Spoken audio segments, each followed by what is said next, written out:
Hola a todos, y bienvenidos a la historia resumida de Hollow Birds, una serie creada por Alex Archives, donde se realizan experimentos inhumanos convirtiendo personas en dinosaurios y otras especies extintas.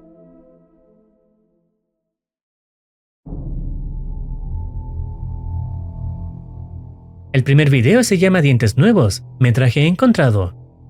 Comienza con un mensaje de advertencia que señala que el contenido puede resultar inapropiado para ciertos espectadores. A continuación, aparece un recordatorio indicando que el metraje documenta el primer caso registrado de una supuesta conversión exitosa. El sujeto ha sido clasificado como exhibición o paciente 10. Acto seguido, inicia el metraje.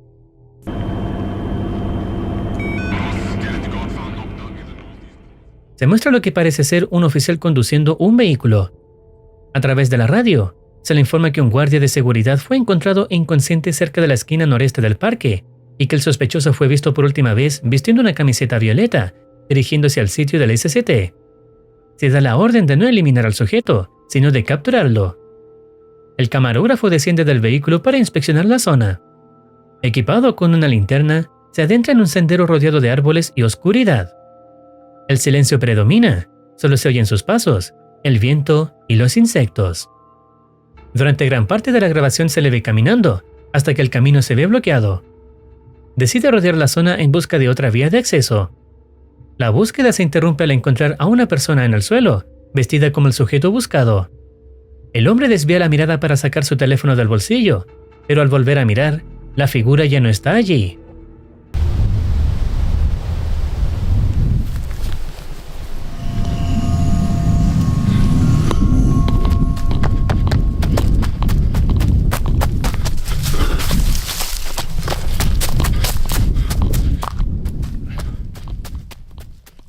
Asustado, corre para alejarse mientras se oyen gritos extraños a lo lejos.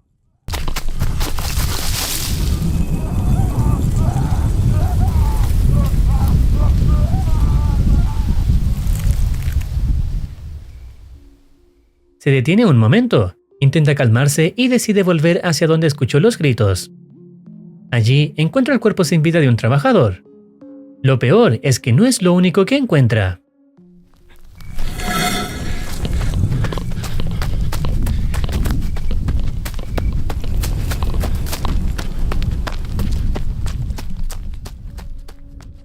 Desde la oscuridad, algo enorme lo observa. Sin pensarlo, vuelve a correr. A lo lejos se alcanzan a ver las luces encendidas de su vehículo. Corre con la esperanza de alcanzarlo y escapar, o al menos ese era el plan.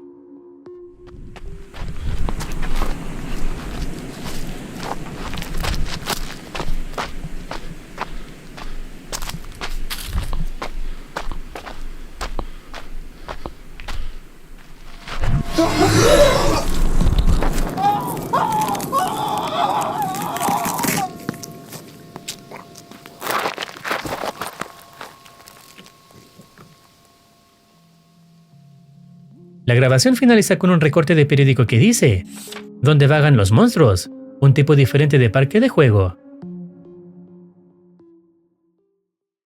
Todo lo que veremos a continuación son registros realizados por una persona mucho tiempo antes de los hechos que vimos recién.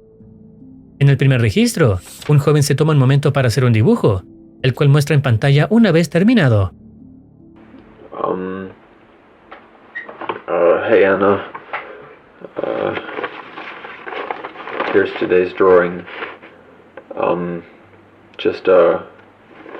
Yeah, I don't know if you can see it very well, but I'll send pictures. Yeah, this one was pretty bad. Menciona que aún tiene problemas para dormir, y justo cuando se despide, el video se interrumpe con un mensaje. Creo que este es el dibujo número 65. Sin embargo, el subtítulo aclara que en realidad es el número 56. Aparentemente, el joven está bajo algún tipo de tratamiento psicológico y realiza dibujos periódicamente para mostrárselos a su hermana, llamada Ana. Al final del video, aparece una ilustración que muestra una criatura con un solo ojo en el centro. Justo debajo, un subtítulo indica propiedad de té química. En el segundo registro, la misma persona comenta que subió el video anterior a YouTube y que recibió varios comentarios. Comienza a leer algunos, y uno en particular le pregunta qué representa su dibujo, ya que le pareció increíble. Lamentablemente, no alcanza a responder, ya que el teléfono que graba falla. Cuando la imagen se restablece, parece estar hablándole a Ana. Le dice que siente que algo lo está observando y que el nuevo medicamento ha ayudado un poco, aunque dibujar sigue siendo lo que más le alivia. Menciona que enviará el dibujo del día y al mostrarlo, se indica que corresponde al número 57. La imagen representa una criatura de grandes dientes asomándose desde una muralla. No queda claro qué enfermedad tiene este joven, ni por qué dibuja estas criaturas. Cabe la posibilidad de que se trate de visiones, o incluso premoniciones relacionadas con la presencia de estos seres. El siguiente registro tiene fecha, 13 de agosto de 2007. Este dato es relevante, ya que el primer video ocurre el 21 de noviembre de ese mismo año. En este video, el joven recibe unas cajas de parte de un hombre que no le dijo de dónde venían. Más tarde, Ana le explica que contienen objetos antiguos del hogar de niños donde estuvo, el cual cerró recientemente. Ella había olvidado avisarle que las cajas serían enviadas. Al revisar el contenido, el joven encuentra un viejo cuaderno con dibujos que había hecho, entre otras cosas como juguetes y ropa. El tiempo avanza, y una hora después, el joven vuelve a revisar el contenido de las cajas. Encuentra un disco DVD y decide reproducirlo para pasar el rato. Sin embargo, lo que ve parece provocarle tristeza por unos instantes. Casi una hora más tarde, intenta comunicarse con Ana con evidente desesperación. Ella responde, aunque aclara que está muy ocupada. Él le pregunta si recibió las fotos que le envió, y también por qué no las recordaba antes. Insiste en que necesita una explicación, ya que en las imágenes aparece ella misma. Ana, sin embargo, le reitera que no puede hablar en ese momento, y termina cortando la llamada, provocando la frustración del joven. En ese momento aparece un recorte de periódico con la frase: «Haz un viaje al pasado, fuera de la ciudad». Luego, se muestran las fotos mencionadas, en las que se ve al chico durante su infancia, aparentemente visitando un parque. Al final, un mensaje en pantalla dice: «El séptimo mejor cumpleaños de mi hijo, 17 de octubre de 1994». En el siguiente registro, se le ve cocinando un huevo mientras continúa sacando objetos de las cajas. La grabación comienza a fallar, omitiendo varios lapsos de tiempo. Entre los objetos se encuentra un libro titulado «Los animales pueden ser casi humanos», un detalle inquietante que se alinea con la atmósfera general de la serie. El huevo termina por quemarse, y al intentar apagarlo, se queman las manos. Luego alimenta a un perro, que llama la atención por tener una de sus patas visiblemente dañada. Cuando cae la noche, vuelve a dibujar, esta vez con mayor tensión que de costumbre. Eventualmente se queda dormido en el proceso. Al despertar al día siguiente, lo invade el miedo al ver lo que ha dibujado, una figura extraña en medio de un bosque. Después va al baño a cepillarse los dientes, pero al enjuagarse, nota con preocupación que le sangra la boca. Le envía un mensaje a Ana preguntando si el nuevo medicamento que recibió tiene efectos secundarios. Menciona que sus encías están sangrando y que sus pesadillas han empeorado. Le ruega que, si tiene tiempo, pueda hablar con él. Más adelante, comienza a revisar el contenido de una antigua cámara de video que pertenecía a su madre, también encontrada en las cajas. Finalmente, se muestra el dibujo que realizó ese día. En él aparece un hombre que, aparentemente, asesina a otro en un parque. Curiosamente, ambos llevan una camisa violeta. Esta escena remite directamente a lo visto en el primer video, reforzando la idea de que el joven, sin saberlo, podría tener una habilidad relacionada con las visiones o premoniciones. En el siguiente registro, se le ve viendo videos graciosos, diciendo que podría aprovechar sus dibujos para crear bocetos humorísticos. Sin embargo, este breve momento de ligereza da paso a un cambio abrupto de tono. La escena se traslada a un entorno oscuro, y el chico está visiblemente asustado. A través de texto, informa que hay algo afuera. Luego aclara que es una criatura enorme. Comenta que ha llamado a la policía, y enseguida graba hacia el exterior, donde logra captar lo que parece ser un triceratops. La grabación se interrumpe, aunque antes se muestra un nuevo recorte de periódico con el texto incompleto. En movimiento, enormes monstruos escamosos han comenzado un largo y lento. Más adelante, explica que han pasado 2 días sin poder dormir, ya que la criatura continúa merodeando su casa. Su audiencia exige pruebas, pero la cámara que pertenecía a su madre se dañó en la última grabación. Por ello, planea repararla esa noche, para probar que sus pesadillas son reales, es decir, lo que se ve reflejado en sus dibujos. Logra arreglarla y se prepara para esperar a la criatura, decidido a grabarla.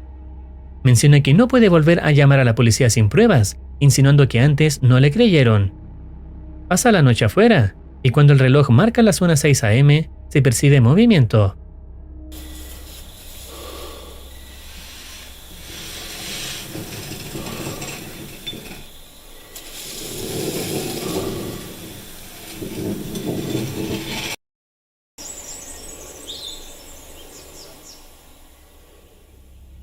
La criatura aparece, pero no le hace daño. 4 días después, Ana lo reprende por haber llamado a la policía sin avisarle. Ella dice que irá a su casa ese mismo día, aparentemente sin creer que sus pesadillas son reales. La cámara falla y nos muestra lo que pasa 30 minutos después, cuando el chico decide seguir a la criatura hacia su lugar de origen, filmando todo para que quede evidencia. Según él, recuerda que estas criaturas mataron a su madre. They killed my mom. I remember now. Avanza la noche, y nuevamente son las 1:06 a.m. Escucha el característico sonido de la criatura.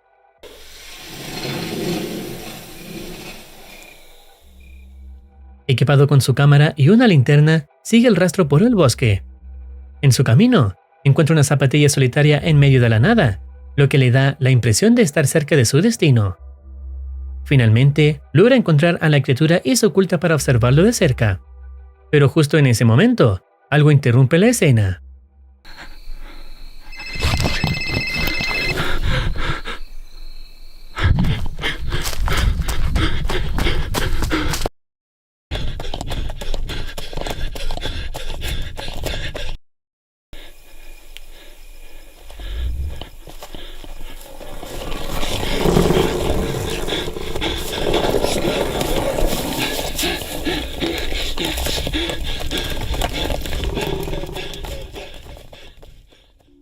El chico huye con todas sus fuerzas, encontrando a una persona a quien le pide ayuda, pero hace todo lo contrario, dándole un golpe y finalizando la grabación. El tiempo transcurre y luego se muestra la reproducción de un DVD que contiene múltiples grabaciones. En una de ellas, el chico aparece siendo entrevistado por un programa llamado SCT, donde los conductores le aseguran que su hermana está bien. Le explican que lo encontraron desmayado frente a su casa y le preguntan por qué estaba corriendo. Él respondió que había encontrado monstruos, lo cual es interpretado como dinosaurios por los entrevistadores. El chico pregunta por qué le hacen tantas preguntas y todo quedó registrado en su cámara. Sin embargo, le informan que nunca se encontró ninguna cámara con él. Después, se revela que su hermana Ana está bajo vigilancia médica tras haber sufrido lesiones graves. Luego, el DVD continúa con una grabación de 1993 en la que aparece un hombre llamado Homer Stubb hablando, quien se parece a Walter White. Explica que la empresa que lo contrató no teme las repercusiones morales de su trabajo, lo que da a entender que sus estudios cruzan límites delicados. Dice que quien lo contactó comparte esa misma curiosidad por el conocimiento y espera que sus descubrimientos sean valorados y continuados. Este mensaje sugiere que todo lo que ocurre, las visiones, monstruos y efectos en la mente del chico, podrían estar conectados a una investigación más profunda y peligrosa sobre la esencia del alma humana. Luego, la grabación vuelve a la entrevista con el chico, esta vez centrada en los dibujos encontrados en su casa. Él explica que son representaciones de sus pesadillas y que esas mismas criaturas fueron las que lo hicieron huir la noche del ataque. Cree que no le están creyendo y sospecha que lo consideran responsable de lo que le ocurrió a su hermana. Además, le dicen que la cámara con la que intentó grabar todo aún no ha sido encontrada. Insiste en que las criaturas que dibuja son reales y que solo quería captarlas en video para demostrar la verdad. De pronto, la entrevista se interrumpe abruptamente cuando se filtra un audio con la voz de Homer. Esta vez, dice que los experimentos en adultos no han funcionado, ya que según Homer, solo se obtiene un cascarón vacío que sobrevive impulsado por un deseo básico. Por eso, propone comenzar con sujetos más jóvenes, ya que si la conversión se realiza mientras crecen, podría estabilizarse al llegar a la adultez. Finalmente, menciona que ha escrito una propuesta para ella, posiblemente refiriéndose a Ana, y le pide a su interlocutor que la convenza de aceptar. Luego, la entrevista con el chico continúa. Le dicen que, si responde algunas preguntas finales, podrá regresar a casa junto a su hermana. Le preguntan por su familia, y él responde que solo eran él, su hermana y su madre. Al ser consultado sobre lo que le ocurrió a su madre, el chico rompe en llanto, lo que lleva al entrevistador a asumir que ha fallecido. Acto seguido, le informan que finalmente encontraron la cámara y que están trabajando en recuperar los datos de su memoria. Le recomiendan descansar hasta el día siguiente. Sin embargo, la entrevista vuelve a ser interrumpida por otro audio infiltrado de Homer. Aquí expresa una fuerte frustración porque ella está considerando detener los experimentos, pese a todo el progreso que él afirma haber logrado. Desprecia sus razones, refiriéndose a ellas como simples instintos maternales, y señala que, si sus propios hijos supieran lo que ella ha hecho, la verían como un monstruo. Aún así, Homer tiene un nuevo plan, pero antes de compartirlo, exige una promesa de su interlocutor. Luego, regresamos a la entrevista con el chico. La entrevistadora afirma haber visto a los monstruos en las grabaciones recuperadas de la cámara, aunque su tono parece sarcástico, como si no lo dijera en serio. Acto seguido, revela lo que en realidad contiene la cámara: imágenes de la infancia del chico, registros que claramente no deberían estar ahí. La entrevistadora sugiere que el supuesto monstruo que él vio no era más que una estatua junto a él y su hermana en una de esas fotos antiguas. Le explican que, cuando fue encontrado afuera de su casa, estaba privado de sueño y habría alucinado dinosaurios basándose en recuerdos de su infancia, mientras su hermana intentaba ayudarlo. Durante toda esta explicación, él insiste en ver a su hermana, pero la entrevistadora lo interrumpe fríamente para decirle que en realidad está muerta. Le hacen creer que la combinación del insomnio y sus pesadillas provocaron un episodio de disociación, y finalmente lo acusan de haberla matado. Le dicen que el único monstruo real es él. Esto sugiere que alguien manipuló el contenido de la cámara, alterando la evidencia para hacerlo parecer culpable, cuando en realidad fue una criatura, producto de los experimentos, quien causó la tragedia. La escena finaliza con un nuevo audio de Homer, esta vez grabado en el año 2007. Aquí menciona la clave para lograr la conversión del alma. Según él, antes de siquiera considerar pruebas con ADN, es necesario romper la psique del individuo.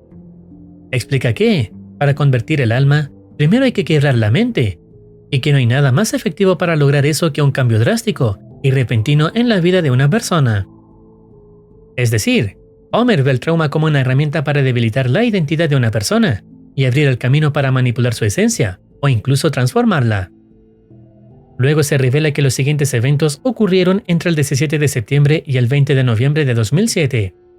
Se presentan algunos datos clave, incluyendo la compañía Tricon Chemical y su proyecto denominado Programa SST, dirigido por Homer Stubb junto a Shelley Walton. Este programa resulta ser el mismo que entrevistó al chico anteriormente, lo que sugiere que todo ha sido parte de un experimento mayor y cuidadosamente orquestado. Se menciona al paciente 10, el mismo chico de los dibujos, quien fue ingresado en un estado de agotamiento físico y mental, lo que, según los registros, facilitaría el proceso de transferencia. La narración corre a cargo de Shelley Walton, paleogenetista, científica principal e investigadora del programa SST. Ella es la responsable de manejar el ADN paleo suministrado por el Dr. Homer Stubb. La mujer explica que el genoma de ADN antiguo extraído de las células proporcionadas por Homer, combinado con la medicación previa del paciente 10, permitió alcanzar una mayor tasa de estabilización tras el procedimiento. Esto significa que el paciente ahora es transgénico, es decir, ha sido modificado genéticamente para contener ADN de otra especie, en este caso, ADN antiguo. También intenta tranquilizar a quienes escuchan, afirmando que no debe haber preocupación por los riesgos del experimento, ya que el objetivo principal es aumentar la tasa de éxito del programa. Han pasado 2 semanas desde la llegada del paciente 10. Durante este tiempo, ha experimentado un aumento significativo en su estatura y peso, además de una notable palidez en la piel, producto de la reducción del flujo sanguíneo. Tras la administración del ADN antiguo, sus células comenzaron a descomponerse y a producir sulfuro, lo que generó la formación de pirita. Este mineral se ha extendido por todo su cuerpo, reemplazando al calcio en los huesos y expandiéndose hacia el exterior desde el interior óseo. En este punto del proceso, los pacientes anteriores solían reaccionar con extrema violencia, ya que la piritización es dolorosa y letal para los humanos. Con el paso del tiempo, Shelley descubre que el paciente 10 ha comenzado a mutar. Sus ojos desarrollan tapetum lucidum, una capa reflectante que mejora la visión nocturna, algo inexistente en los humanos. Paralelamente, la pirita continúa propagándose, perforando la piel en varias zonas del cuerpo. Shelly menciona que intentará frenar esta expansión. A continuación, se muestra un breve video del chico.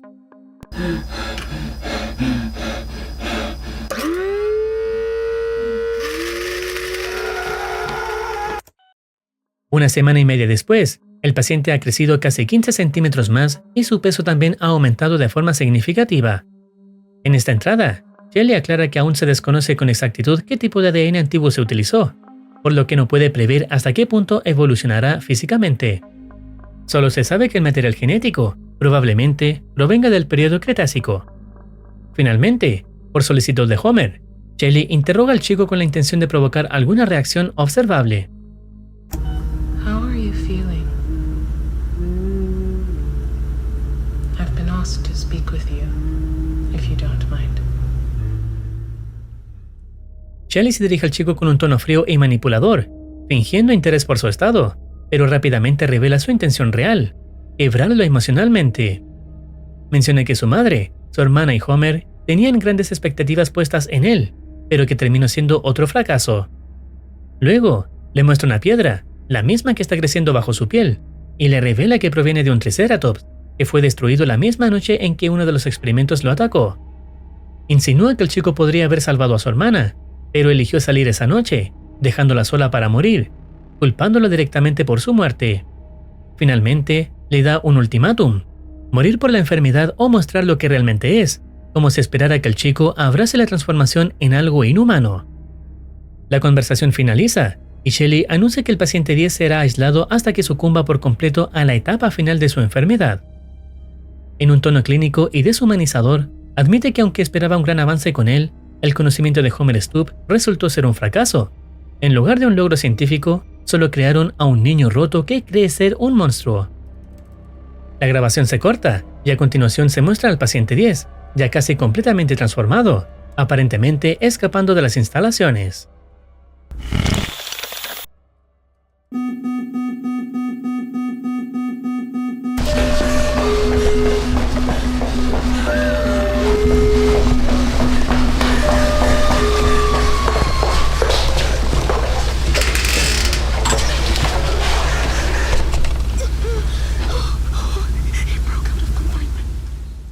A pesar de su fuga y del asesinato de una persona, Shelly destaca que, al menos, el experimento logró lo que se proponía.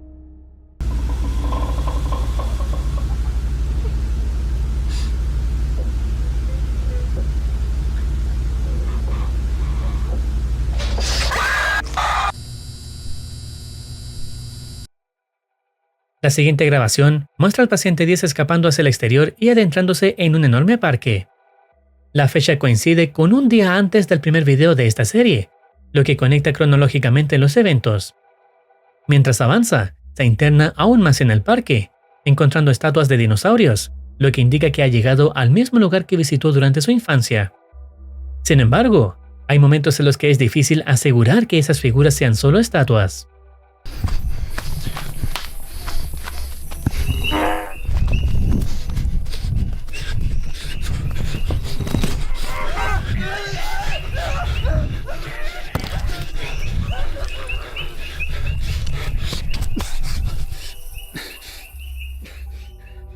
El chico continúa su recorrido, cruzándose con más figuras que parecen demasiado vivas como para ser inanimadas.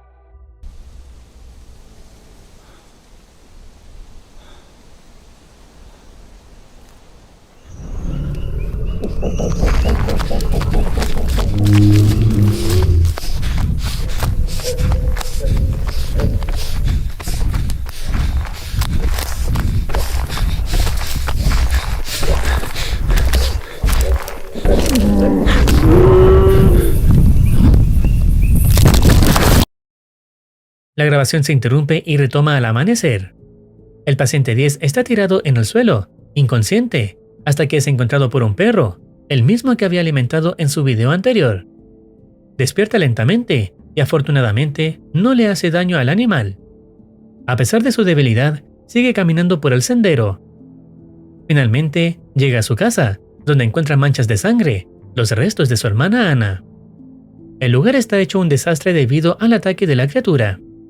Incapaz de contenerse, el chico rompe en llanto al recordar que no pudo salvarla.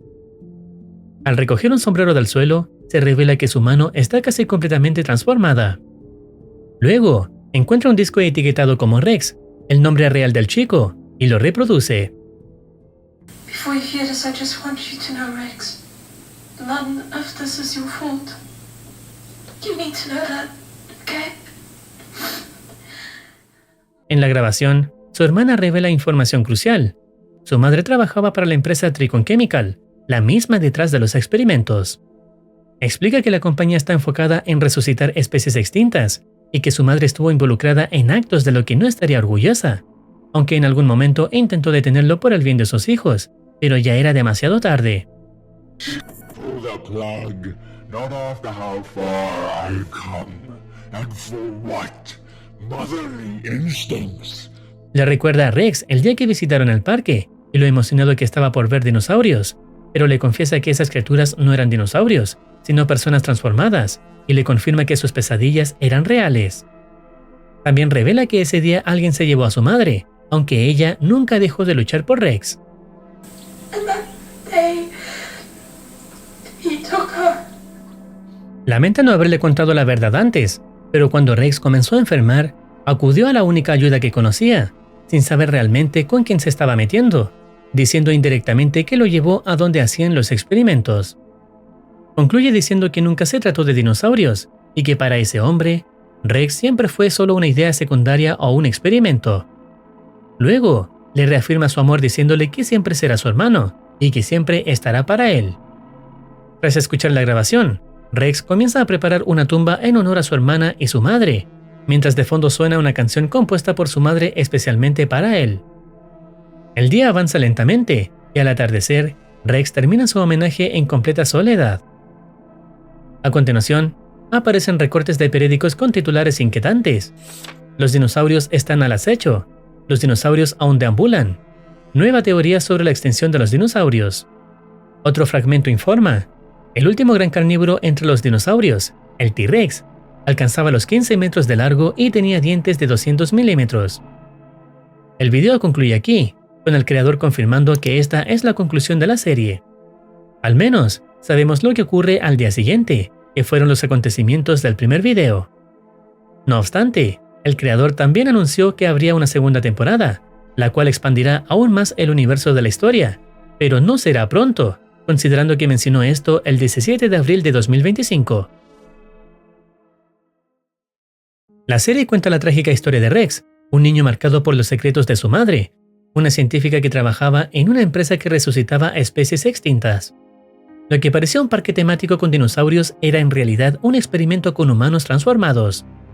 A lo largo de la serie, lucha contra su transformación, su culpa y la verdad sobre su pasado. Finalmente escapa, honra a su familia perdida y enfrenta un mundo donde los horrores del experimento aún deambulan. Aunque su historia concluye, el mundo de Hollowbirds apenas comienza a revelarse. El nombre de la serie tiene un significado simbólico y metafórico. Hollow representa el vacío emocional, físico y existencial de los personajes, especialmente Rex, quien fue despojado de su familia, cuerpo y su identidad. Birds puede aludir a los dinosaurios, ya que científicamente se sabe que las aves son sus descendientes. Es decir, el título es una referencia a los humanos convertidos en dinosaurios, vacíos por dentro, creados por la ambición científica. Hasta aquí estaré llegando el video. Si deseas opinar algo o recomendar alguna serie, no dudes en comentar. No olvides activar campanita para estar al tanto de nuevas actualizaciones. Cuídense, los quiere Muercitine.